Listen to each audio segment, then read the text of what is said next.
Bismillahirrahmanirrahim. Assalamualaikum warahmatullahi wabarakatuh. Waalaikumsalam warahmatullahi wabarakatuh. Jumpa lagi dengan kami di UIN ATV dalam program JAIS, Jendela Ekonomi Syariah. Pada episode kali ini, kita akan bersama-sama belajar dengan topik bahasan, yakni bagaimana sih sejarah pemikiran ekonomi Islam. Nah, sebelumnya, perkenalkan terlebih dahulu, saya Rio Forroji selaku presenter pada episode JAIS kali ini. Nah, berbicara ekonomi syariah, adalah ekonomi yang berdasarkan dengan konsep syariah. Lahirnya ekonomi syariah sendiri itu bermula sejak Rasulullah SAW berusia 16 sampai 17 tahun. Nah, pada kala itu beliau melakukan perdagangan di sekitar Masjidil Haram dengan menggunakan sistem murabahah, yaitu sistem jual beli yang harga pokoknya itu diinformasikan dan marginnya itu bisa dinegosiasikan. Nah, mungkin itu tadi sekilas pengantar awal pada topik pembahasan kita kali ini. Dan lebih jelasnya nanti akan disampaikan oleh narasumber kita, yakni Dr. Khairuddin Ihsan, LSI MSI. Beliau selaku dosen di Fakultas Ekonomi dan Bisnis Islam dan merupakan founder Rumah Tahfiz Faza Online. Assalamualaikum, Ibu. Waalaikumsalam. Gimana Rio. kabarnya, Bu? Alhamdulillah baik. Alhamdulillah baik banget. Alhamdulillah. Sehat-sehat, Bu. Sehat, alhamdulillah. Ya baik, seperti yang saya katakan di awal Bu, tema pembahasan kita kali ini berkaitan dengan sejarah pemikiran ekonomi Islam. Mungkin bisa langsung Ibu jelaskan. Silakan Ya, Ibu. baik. Terima kasih Rio Fahru Razi. Ibu Oke, sama. bismillahirrahmanirrahim. Assalamualaikum warahmatullahi wabarakatuh. Waalaikumsalam warahmatullahi Alhamdulillah. wabarakatuh. Ya, alhamdulillah kita bisa bertemu pada kesempatan ini. Nah, pada hari ini insya Allah saya akan mungkin sekilas menjelaskan mengenai sejarah pemikiran ekonomi Islam. Nah, mungkin kalau misalnya dijelaskan secara mendetail, waktunya mungkin tidak akan cukup. Karena minimal satu semester pun tidak semuanya dapat kita ulas pemikiran-pemikiran dari yang terdahulu itu tadi.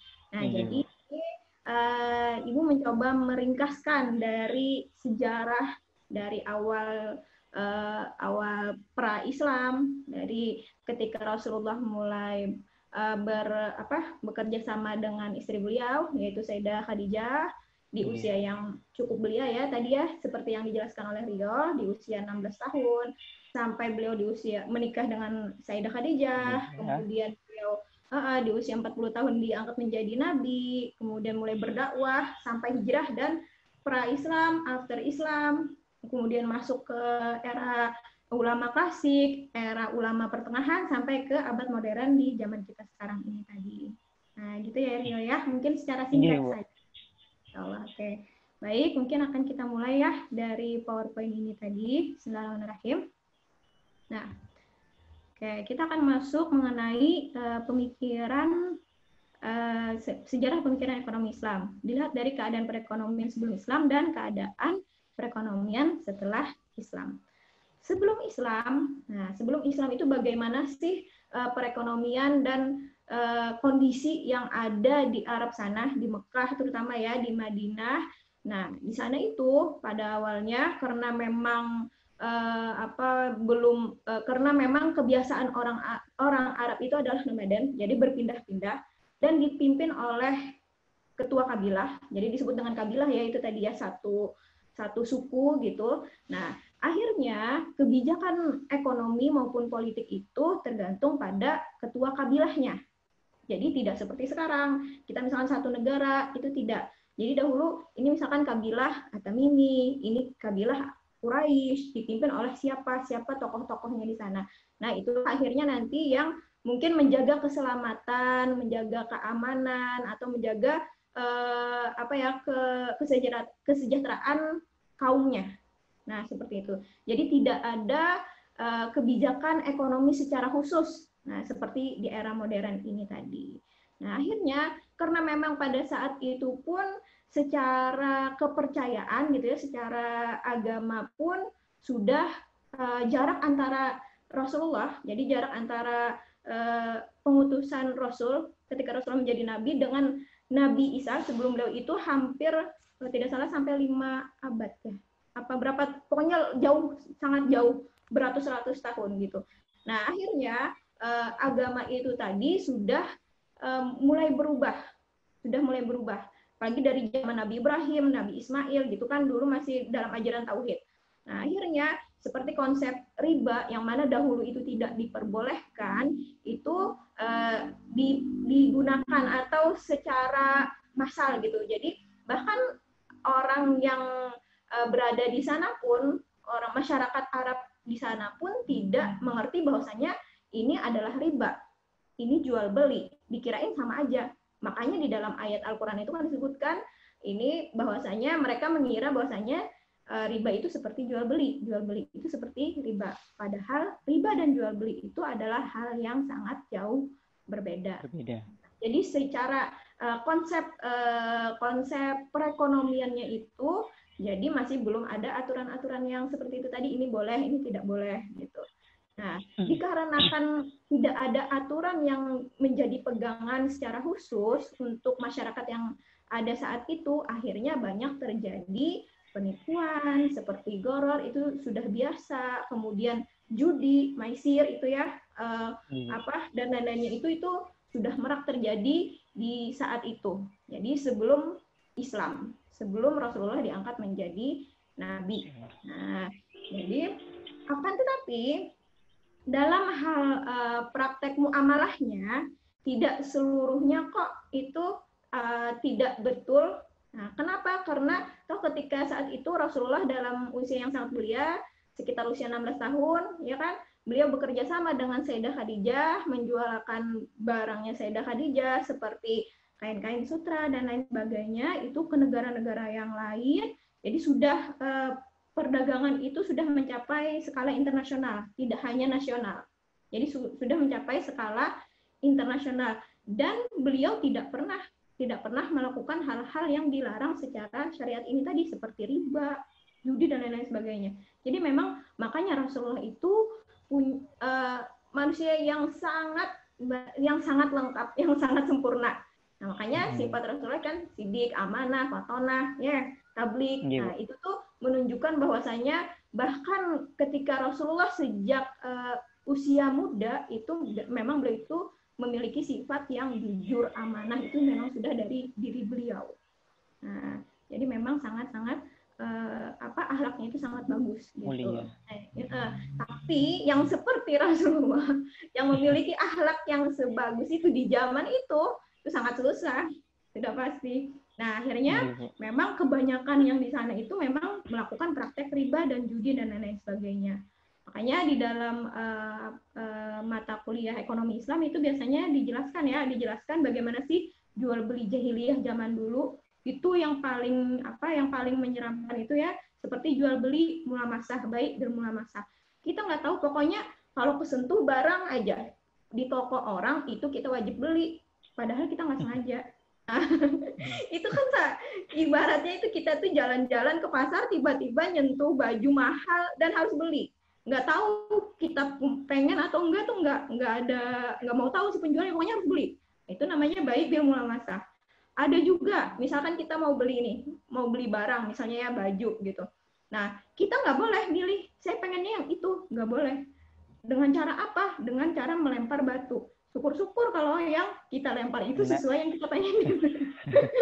Kalau seandainya yang dilempar itu yang beda, nah mau nggak mau kita harus membeli itu tadi. Jadi yang itu kena batu tadi. Iya, salah satu praktek muamalah di zaman jahiliyah dahulu. Kenapa? Ya memang karena mereka nggak tahu, dikirain itu udah betul aja, dikirain ya nggak mau tahu orang mau rugi, ibaratnya gitu ya. Jadi yang penting aku dapat untung. Nah itu salah satu sistem jual beli atau praktek-praktek perekonomian di zaman dahulu gitu, yang memang belum ada aturan-aturan secara khusus. Nah, kemudian kebijakan perekonomian dipegang oleh kepala kabilah, yaitu tadi karena kebiasaan orang Arab ya, masyarakat Arab itu kan mereka hidupnya bersuku-suku gitu ya, kabilah-kabilah itu tadi. Nah, ketua kabilah itulah akhirnya yang menjadi penanggung jawab bagi kabilahnya. Nah, memang di saat itu yang kabilah yang paling mulia, suku yang paling mulia itu tadi adalah suku Quraisy. Kenapa? Karena suku Quraisy inilah memegang kunci Ka'bah dari zaman dulu, dari turun-temurun gitu. Makanya itu dari keturunan-keturunan ini juga Nabi Ismail, Nabi Ibrahim, Nabi Ismail sampai ke Rasulullah, dan Rasulullah pun memang keturunan dari suku Bani Quraisy. Nah, itu tadi ya. Rasulullah mulai dari kecil beliau memang sudah dijagakan oleh Allah. Jadi tidak pernah melakukan hal-hal yang jahiliyah seperti ini, tidak pernah. Nah, kemudian kita ini masuk nih ya, nih pra-Islam. Nah, kondisi Arab sebelum Islam tuh bagaimana nih? Nih, mayoritas penduduknya adalah pedagang. Memang pedagang dari zaman dulu. Jadi tidak hanya di Arab berdagang, tidak hanya di Hijaz, di daerah Mekah, Madinah dan sekitarnya itu tadi ya. Tapi mereka berdagang itu sampai lintas negara gitu, sampai ke Syam. Daerah Syam itu di mana sih? Sampai ke arah-arah Syria itu cukup jauh. Kalau kita pakai pesawat aja zaman sekarang itu, pakai pesawat nih ya, zaman sekarang itu bisa sampai 4 jam. Nah, apalagi zaman dulu kalau cuman alat transportasinya itu adalah onta, nah itu bisa dibayangkan Kak, berapa jauhnya, apalagi melewati padang pasir dan lain sebagainya, itu cukup lama gitu. Nah, termasuk ayahnya Rasulullah, ayahnya Rasulullah yaitu Abdullah itu ya, beliau pun juga adalah seorang pengusaha dan pedagang gitu. Nah, berdagang ke negara-negara lain itu tadi. Nah, kemudian antar kabilah Arab masih sering terjadi peperangan. Ya, memang. Nah, memang jadi zaman dulu itu karena ingin kekuasaan juga ya, akhirnya kalau ada masalah sedikit aja dari kabilah ini berbuat salah, perang, sedikit-sedikit perang. Itu zaman dulu. Nah, kemudian sistem perdagangan berbagai macam, di antaranya adalah sistem musyarakah dan mudharabah, ya, seperti praktek Rasulullah ketika mendagangkan barang-barangnya Sayyidah Khadijah. Nah, beliau kan juga melakukan model sistemnya mudharabah ya. Jadi menjualkan barang dari Sayyidah Khadijah, kemudian beliau mengambil untung dari barang Siti Khadijah itu tadi. Nah, modalnya nanti dikembalikan kepada Sayyidah Khadijah. Nah, dan Rasulullah pun beliau berdagangnya sampai lintas negara juga, jadi sampai jauh juga. Nah, setelah itu kepercayaan mayoritas masyarakat Arab pra-Islam itu tadi adalah dengan menyembah berhala. Bahkan berhala diletakkan di sekitar Ka'bah. Sedikit pengetahuan mengenai kenapa sih jadi sampai berhala ini sampai diletakkan di sekitar Ka'bah, siapa yang membawanya? Yang membawanya itu adalah para pedagang itu juga. Jadi karena memang kebiasaan mereka itu berdagang, akhirnya ke negara-negara lain yang memang negara-negaranya itu mungkin penyembah berhala, dianggap berhala ini memberikan mudarat atau manfaat. Balik ke Arab, balik ke Hijaz, ke Mekah, bawa berhala, nyuruh orang-orang untuk menyembah berhala. Dianggap berhala itu tadi memberikan manfaat buat mereka. Nah, itulah asal mula kenapa sampai di Arab saat itu pun ikut mempercayai atau menyembah berhala. Jadi karena dari negara-negara yang lain tadi. Nah, setelah itu kita masuk ke after Islam. Nah, tadi kan before Islam. Nah, maksud before Islam tadi adalah ketika Rasulullah belum diangkat menjadi nabi. Nah, setelah Rasulullah diangkat menjadi nabi, di era kenabian, turun ayat tentang pengharaman praktek riba secara periodik, yaitu pada surah Al-Baqarah, Al-Imran, An-Nisa, dan Ar-Rum. Nah, ayat-ayat ini turun ketika karena Rasul ini ketika hijrah kalau tidak salah kedua apa berapa gitu ya. Jadi kalau Rasulullah diangkat menjadi nabi ketika usia beliau sekitar 40 tahun ya. Nah, setelah itu beliau berdakwah sekitar 13 tahun di Mekah, baru 10 tahun di Madinah. Nah, era hijrah itu, masa hijrah itu adalah ketika Rasulullah pindah dari Mekah ke Madinah. Nah, adapun ayat-ayat yang turun di Mekah itu mayoritas kebanyakan isinya itu tentang tauhid, karena mengajak masyarakat saat itu, para orang-orang yang saat itu untuk masuk Islam kebanyakan. Nah, kemudian mengenai ayat-ayat atau hukum-hukum tentang muamalah, tentang perekonomian ini kebanyakan turunnya itu di Madinah, karena di sana itu sudah mulai orang masyarakat Arab itu mulai masuk Islam, akhirnya membuat suatu komunitas, akhirnya karena terjadi ada suatu komunitas, akhirnya terjadilah perekonomian di sana, ya loh. Jadi harus ada transaksi dan lain-lain sebagainya, kerjasama dan lain sebagainya. Kerjasama seperti antara kaum Ansor dan Muhajirin. Nah, itu pun sudah diatur oleh Rasulullah. Nah, jadi bagaimana sih muamalah itu yang sesuai dengan prinsip syariah, jual beli yang sesuai dengan prinsip syariah, praktek riba yang zaman dahulu itu sudah tidak boleh lagi karena turun ayatnya. Nah, itu tuh bertahap. Nah, diantaranya ayat-ayat yang mengharamkan tentang riba itu tadi pada surah Al-Baqarah, kemudian di surah Ali Imran, di surah An-Nisa, dan surah Ar-Rum. Nah, kemudian pengharaman bentuk-bentuk transaksi jahiliyah dan praktek-praktek transaksi yang dapat merugikan seperti judi dan lain-lainnya. Nah, seperti judi itu dijelaskan banyak, ada hadisnya juga yang mengharamkan tentang mukamarah ya. Nah, itu tentang judi. Kemudian setelah itu tentang ini juga tentang menimbun, itu juga ada hadisnya. Habis itu la dorar wala diror, itu kan tidak boleh kita merugikan orang lain ataupun membiarkan diri kita ditipu oleh orang lain pun itu tidak boleh. Itu ada hadisnya semuanya, ada sudah diatur gitu. Jadi sudah mulai ada aturannya ketika Rasulullah sudah diangkat menjadi nabi. Nah, itu era pasca Islam. Jadi sudah bukan pasca, era Islam, era kenabian. Nah, kemudian seruan untuk berinfak, membayar zakat dan sedekah dan lain-lainnya. Kalau pra-Islam ketika belum diutus menjadi nabi, jadi zaman jahiliyah dahulu tuh tidak ada dana-dana sosial ini gitu. Yang ada mungkin malah kalau seandainya ada seorang perempuan misalkan ditinggal wafat oleh suaminya. Nah, malah perempuan itu bisa jadi menjadi barang warisan untuk anak-anaknya. Nah, kalau setelah Rasulullah diangkat menjadi nabi kan tidak boleh hal-hal yang seperti itu. Nah, yang ada malah Rasulullah menyantuni para fakir dan miskin, termasuk kaum janda, anak yatim, itu tadi. Adapun dana zakat dan sedekah dan lain-lain sebagainya itu termasuk dalam dana sosial. Nah, dana sosial yang disyariatkan oleh Rasulullah untuk kesejahteraan umat itu tadi, agar tidak ada kesenjangan yang kaya-kaya, yang miskin-miskin, itu tidak boleh. Nah, karena di dalam ekonomi Islam kita berprinsip pada konsep keadilan. Setelah itu, setelah hijrah ke Madinah, kebijakan perekonomian umat dalam bentuk Baitul Mal dikelola oleh Rasulullah. Nah, jadi Baitul Mal itu adalah sebagai wadah untuk mengumpulkan dana-dana dari kaum muslimin. Di antaranya itu adalah dana zakat, kemudian dana infak, sedekah, wakaf.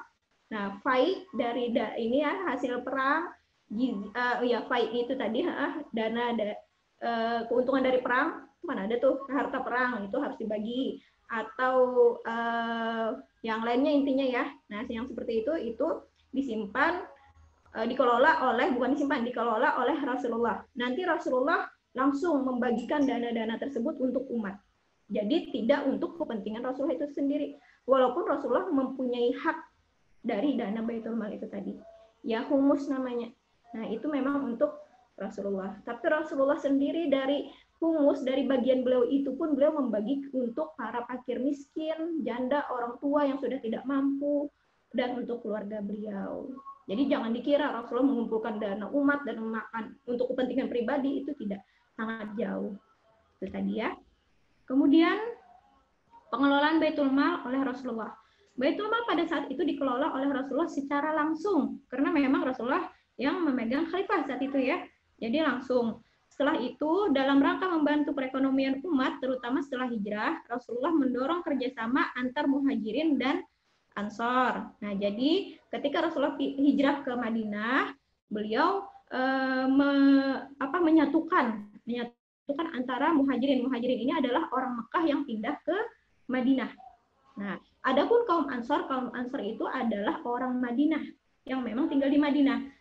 Nah, kemudian diantaranya dengan sistem muzaraah. Muzaraah itu yaitu misalkan nih contohnya ya, orang Madinah mereka punya lahan kosong misalnya gitu. Nah, mereka kan memerlukan petani untuk menanami lahannya itu tadi. Nah, jadi mereka bekerja sama orang muhajirin nanti yang mereka menanam di lahan yang kosong itu tadi. Bisa jadi dengan menanam pohon kurma dan lain sebagainya. Nanti hasilnya itu bagi sama. Nah, tergantung kesepakatan. Kemudian sumber pendapatan dari Baitul Mal itu pendapatan Baitul Mal itu diantaranya adalah dari jizyah, humus, rikas, dan lain sebagainya. Tebusan perang, amwal fadlah, nawaib, ganimah, dan lain-lain sebagainya. Ini secara langsung dikelola oleh Rasulullah. Dan ketika Rasulullah mengelola dana Baitul Mal itu tidak pernah sampai dana umat itu tersimpan yang cukup lama di tempat Rasulullah, tapi langsung didistribusikan. Jadi langsung ke umat. Ya, tidak pernah satu hari pun tidak, barangnya sampai seminggu gitu disimpan, nggak pernah. Jadi datang hari ini ada orang bayar zakat langsung dibagi, ada orang bayar ini kasih sedekah langsung dibagi ke yang lain. Nah, seperti itu. Nah, kemudian ini keseruan atas zakat, untuk bayar zakat dan sedekah wajib. Sedekah wajib itu sama seperti zakat juga. Jadi zakat itu kan ada zakat mal, ada zakat fitrah ya. Nah, ini zakat fitrah itu suruh bayar zakat sedekah wajib pada tahun kedua. Jadi tahun kedua hijriah lah. Jadi setelah di Madinah tahun kedua itu sudah mulai. Kenapa? Mungkin di antara hikmahnya itu tadi karena banyak kaum muhajirin yang dari Mekah ini ikut Rasulullah ke Madinah, dan mereka para sahabat itu tadi tidak membawa harta gitu, jadi sangat tidak ada gitu. Nah, akhirnya makanya turun ayat mengenai kewajiban untuk membayar zakat selain untuk membantu para kaum muhajirin ini tadi. Nah, kemudian pada tahun ke-9 itu ini kewajiban bayar zakat juga ya, zakat amwal. Pembayaran zakat dan bersedekah bersifat pada awalnya sebelum tahun kedua ini pada awalnya masih bersifat sukarela. Distribusi dana Baitul Mal tidak lebih dari 1 hari gitu. Nah, tadi seperti yang Ibu jelaskan, ketika dana itu terkumpul di Baitul Mal di tempat Rasulullah langsung membagi. Jadi hampir tidak pernah bermalam. Iya, temalam gitu lah, dana umat itu tadi di tempat Rasulullah. Nah, gitu. Nah, ini era kenabian. Jadi ini awal dari konsep sejarah pemikiran ekonomi Islam. Nah, tahun ke-10 Hijriah Rasulullah wafat. Kemudian kepemimpinan di Madinah dan di Makkah saat itu tapi dilanjutkan oleh Khulafaur Rasyidin.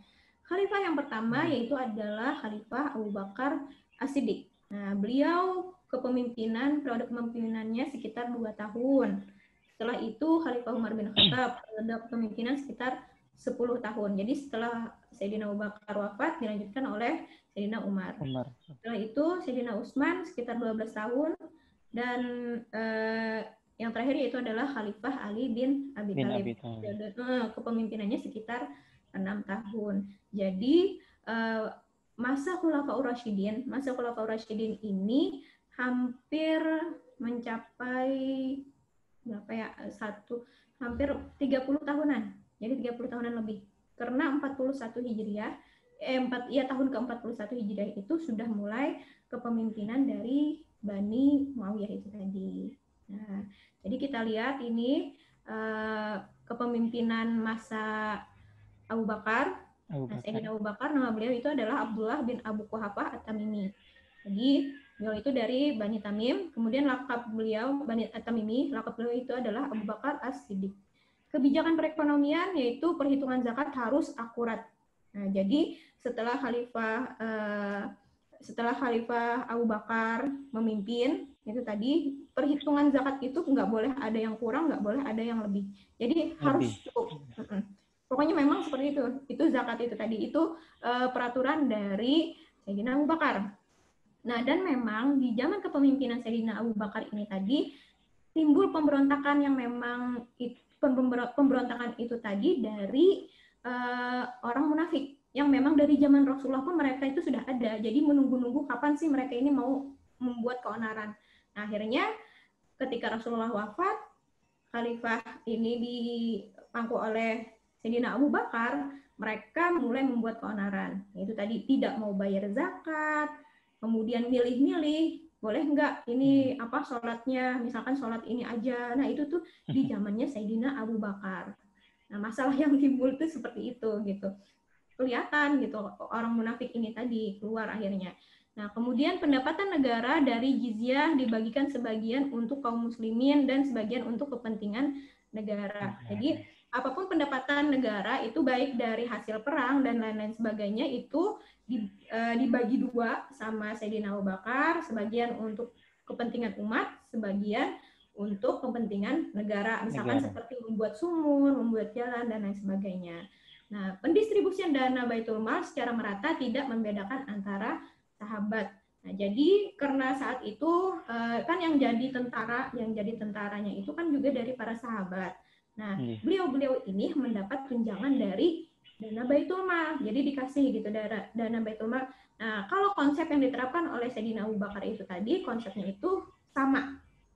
Jadi misalkan kalau ini dapatnya berapa, 10 dirham, seluruh sahabat itu dapat 10 dirham. Tidak membandingkan misalkan apakah ini panglima, apakah ini hafalan Al-Qur'annya lebih banyak, dan lain sebagainya. Tapi konsepnya itu konsep kesetaraan, jadi sama. Kemudian dana Baitul Mal pun tidak pernah menumpuk. Ini sama seperti di zaman Rasulullah. Rasulullah tidak pernah menumpuk dana Baitul Mal. Kalau ada langsung didistribusikan, Nah, bahkan ketika Sayyidina Abu Bakar wafat, yang tersisa dari dana Baitul Mal itu tadi hanya 1 dirham. 1 dirham itu sangat kecil gitu untuk ukuran dana umat gitu ya. Nah, hanya 1 dirham karena semuanya itu memang sudah didistribusikan, sudah dibagikan kepada umat dan para sahabat saat itu. Nah, ini jadi sangat baik ya. Dan 2 tahun. Jadi periode beliau itu, periode kepemimpinannya sekitar 2 tahun dari tahun ke-11 sampai ke-13 Hijriah. Nah, perkiraannya seperti itu ya. Setelah itu masuk ke periode Sayyidina Umar. Sayyidina Umar ini beliau sekitar 10 tahun tadi ya. Jadi dari tahun ke-13 sampai tahun ke-23 Hijriah. Pada masa kepemimpinan Sayyidina Umar, ini adalah penyebutan Khalifati Rasulillah. Kenapa? Karena beliau menggantikan posisi khalifah yang dipimpin oleh Sayyidina Abu Bakar.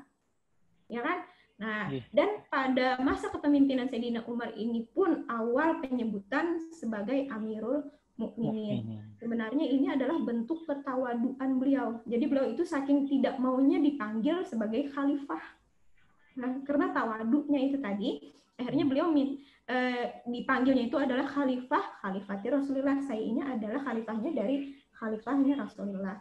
Atau disebut juga sebagai Amirul Mukminin. Nah, beliau lebih seperti itu gitu, lebih nyaman dipanggil seperti itu tadi.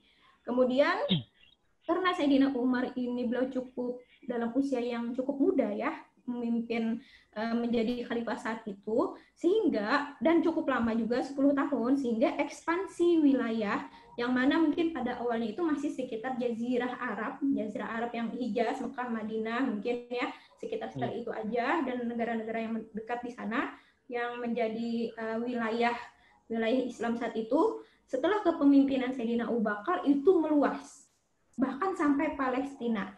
Palestina ini di zaman Sayyidina Abu Bakar itu dipegang oleh negara Islam. Nah, dipegang oleh khalifah. Nah, Palestina ini cukup jauh dari Hijaz, dari Mekah, dari Madinah jauh. Kalau pakai pesawat aja yaitu sekitar 4 jam juga.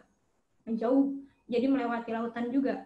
Nah, kemudian Syria juga sudah mulai ditaklukkan oleh negara Islam saat itu. Aljazair, Basrah, nah Basrah juga, dan sebagian wilayah Persia Iran ya. Jadi sebagian wilayah itu tuh jauh, tapi itu mulai ditaklukkan di zamannya Sayyidina Umar bin Khattab.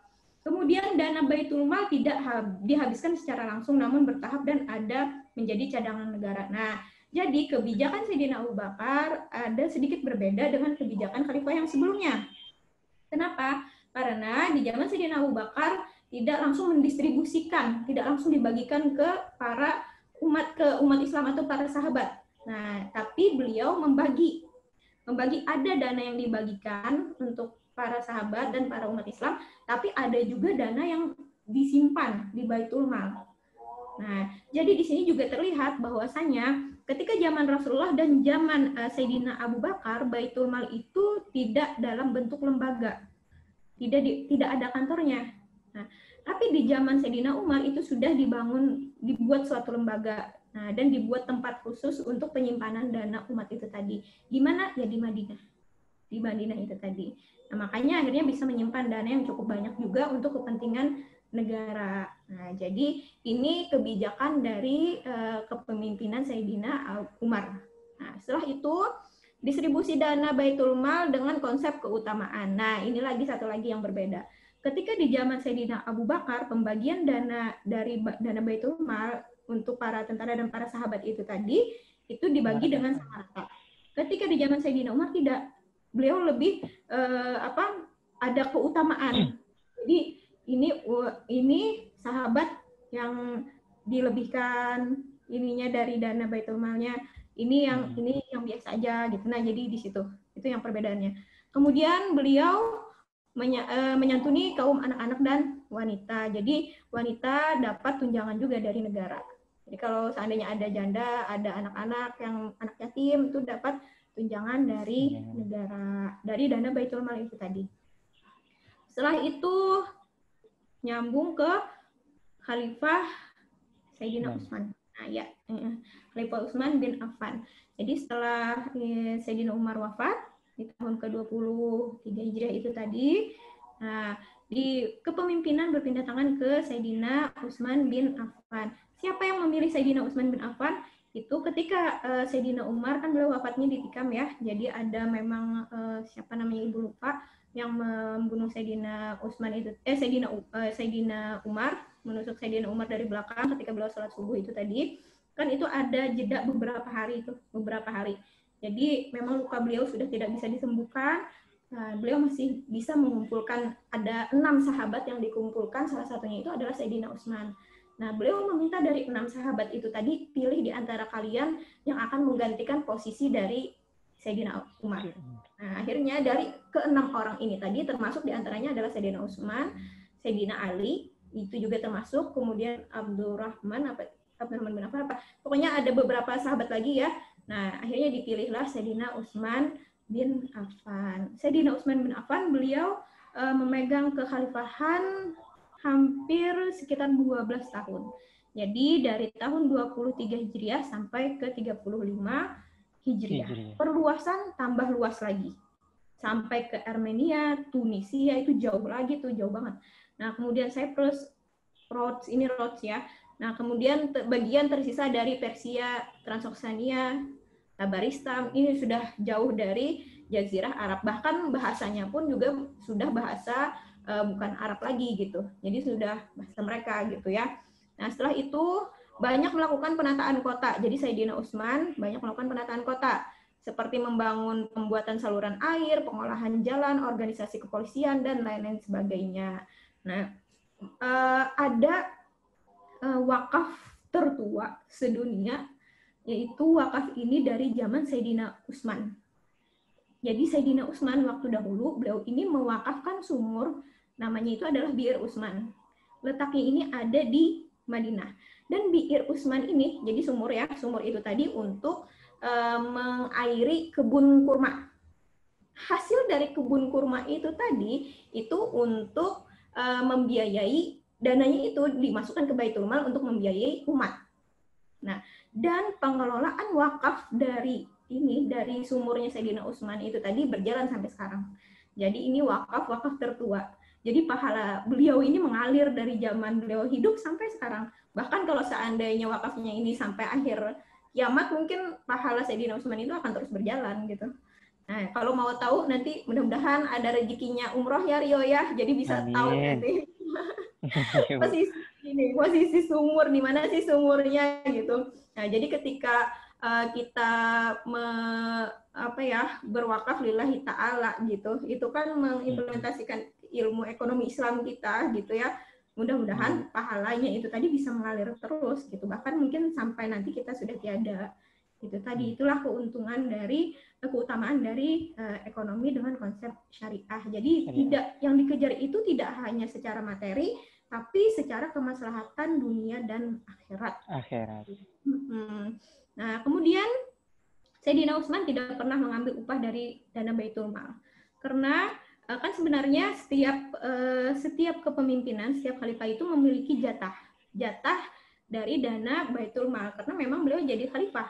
Nah, ibaratnya kayak presiden kita sekarang, presiden kan punya punya jatah, punya upah dari negara. Nah, cuman Sayyidina Utsman tidak pernah mengambil upah dari Baitul Mal tersebut. Setelah itu kebijakan distribusi dana Baitul Mal sama seperti khalifah sebelumnya. Jadi memang ada keutamaan sama seperti Sayyidina Umar. Memang ada pengutamaan nih sahabat yang perlu dikasih lebih, ini sahabat yang biasa aja nggak apa-apa. Gitu. Nah, itu tadi. Kemudian meningkatkan dana Baitul Mal hingga mencapai pendapatan 50 juta dirham. Nah, jadi pendapatannya itu meningkat gitu. Jadi dahulu itu cuman dapat berapa ya, sampai berapa dirham gitu ya, berapa puluh dirham. Nah, ketika di zaman Sayyidina Utsman bin Affan ini pendapatan Baitul Mal sampai 50